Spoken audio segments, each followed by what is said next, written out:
This is how it went. No, you can stay there, and I'm sure you will find. Very happy and excited that Trump won. As far as financially, obviously nothing's really changed. We're still under the Biden administration, but I know that it is coming, And this is how it's going.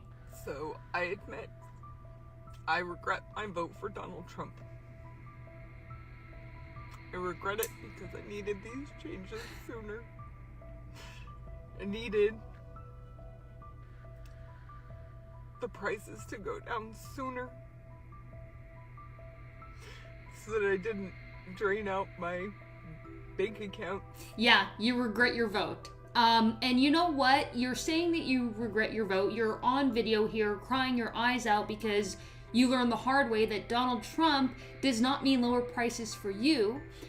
He again stated over and over and over again that he was going to do blanket tariffs. We told you he was going to raise prices. You guys said, no, we don't know what we're talking about. Experts who've studied this for 10 plus years now, they just don't know. And now you're suffering the consequences of raising prices in a shitty economy, and you're begging for money on here with a GoFundMe, which is, fine, except you're trying to use the I regret my vote trope for money, right? So I'm looking down at your caption here, and you literally have it stated that you don't regret your vote. But then you go on to use a bunch of hashtags saying I regret my vote, that you regret your vote. And I know what you're doing here, right? The MAGA family that you decided to be a part of won't donate to your GoFundMe, probably because they look at the color of your hair and immediately judge you, or I don't know, it's MAGA. They're probably struggling, to be honest. So you decided to try to ride off the I regret my vote algorithm and get your video out to the liberals, which I'm guessing you assume might have money. But we're in the same boat as you, right? Because you guys decided to vote for the orange and now we're all getting to suffer. So you strap in, you know what I mean? What is it? This is what you voted for. There's another one. If you're gonna sink the ship, we're all gonna go down together. I don't know. So, the MAGA crowd is finally getting a taste of the dish they cooked, and surprise, it's bitter, burnt, and way overpriced. They're now looking around, bewildered, wondering why everything suddenly feels worse than before their orange daddy took the wheel. The same daddy who promised them greatness, glory days, steel jobs, overflowing gas pumps, and a wall so tall it'd make heaven jealous. And now, their wallets are thin, their credit scores are gasping for air, and their economic revival looks more like a clearance rack fire sale. And here's the wild part. They're shocked. Genuinely, painfully shocked. As if no one could have predicted that electing a man with more bankruptcies than presidential briefings might lead to, well, financial chaos. This is not an isolated comment. I'm seeing more and more of these every day. People waking up. So this just in, a Florida politician just announced that he is switching parties from Republican to Democrat. Orlando City Commissioner Tony Ortiz says that he does not recognize today's GOP. In an op-ed in the Orlando Sentinel, Ortiz wrote, quote, "Though my current role is nonpartisan, I've long been affiliated with the Republican Party. I once believed it stood for duty, accountability, individual freedom, and family values. But over time, that party has changed. And I can no longer stand by in silence as it turns its back on the very people I've sworn to protect." He added, "And let me say this clearly, the marginalization of Latinos and immigrants, many of whom have helped build this country and proudly served in its defense, is not leadership. It is fear-based politics." Ortiz then explained why he was joining the Democratic Party. Quote, "That's why I'm choosing to stand with a party that better reflects the values I have always lived by, the Democratic Party. A party that believes in protecting the vulnerable, expanding access to healthcare, defending voting rights, and confronting the climate crisis. A party that sees diversity not as a threat, but as a strength." They thought they were voting for a tycoon, but what they got was a snake oil salesman with a golden toilet and a Wi-Fi password made of rage tweets. You see, while the rest of us were out here bracing for impact, they were sipping the Kool-Aid by the gallon.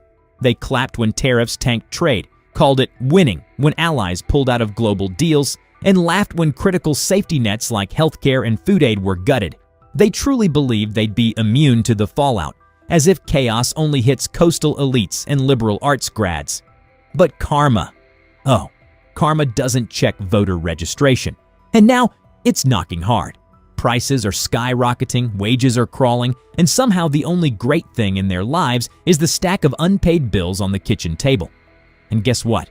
Their beloved leader isn't showing up with a checkbook. He's too busy golfing, fundraising, and peddling NFTs of himself as a superhero.